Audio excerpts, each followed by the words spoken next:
Би Жирэллийн сурагч Монголын өсвөр үеийн төлөөлөл.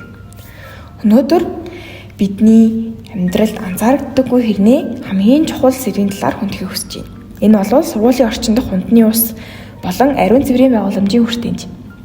Бид өдөр бүр хичээлдээ ирж сурахын тулд бүхнээ зориулдаг. Гэхдээ хамгийн энгийн зүйл буюу цэвэр ус, гараа угаах зэрэг нь хүртээмж биш аз болж хувирч байгаа нь үнэхээр харамсалтай. Өнөөдөр Монгол улс нийт 800 гаруй ерөнхий боловсролын сургууль байдаг ч тэдний 25 орчим хувь нь ариун цэврийн стандарт хангаагүй. Зарим сургуульд угаалгын өрөө байдаг ч ашиглахад тохиромжгүй. Мөн гараа угаах гэсэн ч савн байдаггүй зэрэг тохиолдлууд маш түгээмэл харагддаг. Sanitation and Water for All агуулгын судалгаагаар ерөнхий сургуулиудын 74% нь унтны усны үндсэн хэрэглээний нөхцөлтэй. Харин хөдөө орон нутагт сурагчдын 99.6% нь унтны усны байгууламж хэрэглэдэг ч гэсэн тэдний ердөө 75.7% нь л сайжруулсан ариун цэврийн байгууламж ашигладаг. За тэгвэл сургуулийн ариун цэврийн байгууламж нь дараах нөхцөлтэй байх ёстой. Хүүхдийн насан туршсан хэмжээтэй суултуур гар угаах зэгтэй байх. Хөвгүү тогтоод тустай ариун цэврийн өрөөтэй байх. Мөн гэрэлтүүлэх сайтай үнэргүй байнга цэвэрлэгддэг байх. Үүнээс гадна гар угаах нөхцөл бүрдсэн байх буюу цэвэр ус, савн зарим тохиолдолд гар хатаагч эсвэл цаастай байх. Мөн хувийн нөхцөлтэй байх буюу тугжээтэй хаалгатай цонхгүй байх нь маш чухал.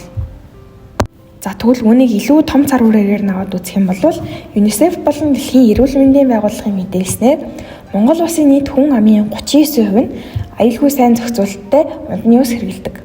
Харин бохор ус зайлуулах угаалгын өрөө, жорлон гэх мэт ариун цэврийн үйлчилгээнд нийт хүн амын ердөө 66% нь аюулгүй хэрэглээтэй гэж тооцогддог. Харамсалтай нь гэр хорооллын олон айлууд өнөөдөр ч стандарт шаардлага хангахгүй нөхөн жорлон ашигласаар байна. Гэхдээ энэ нь өөрчлөгдөх боломжгүй зүйл бус, харин сүүлийн жилүүдэд маш олон шинжилэл хийгдэж байгаа. За тэгээд үүний нэг жишээг аваад ярих юм бол 17 аймгийн 294 суманд нийт 548 сургууль болон дотор байрыг орчин үеийн ариун цэврийн байгууламжтай болгосон. Мөн 72 суманд 196 объект дээр шинэ байгууламж барих ажил одоо хүртэл үргэлжилж байгаа. Монгол улсын стандартын дагуу бага ангийн 6 настай хүүхдэд зориулсан ариун цэврийн өрөөнд суултуур тосгоорыг 10-аас 15 хүүхэд тутамд нэгээр тооцох ёстой гэж заасан байдаг. Энэ хүүхдийн 5 дахь болон аюулгүй байдлын баталгаа. Хүний эрхийн түгээмэл тунхаглалын 1-р зүйл зааснаар хүн бүр төрхөөсөө эрх чөлөөтэй. Нэр төр эрхийн хувьд ажил тэгш байна гэж заасан байдаг. Тэгвэл сурах орчин хүсэл мөрөөдлөө биелүүлэх нь эрхийн үндэс.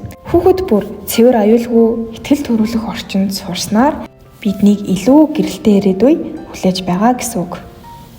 Хүүхэд бүр тэгш орчинд сурах хэрэгтэй. Бид хамтдаа энэ өөрчлөлтийг хийж чадна.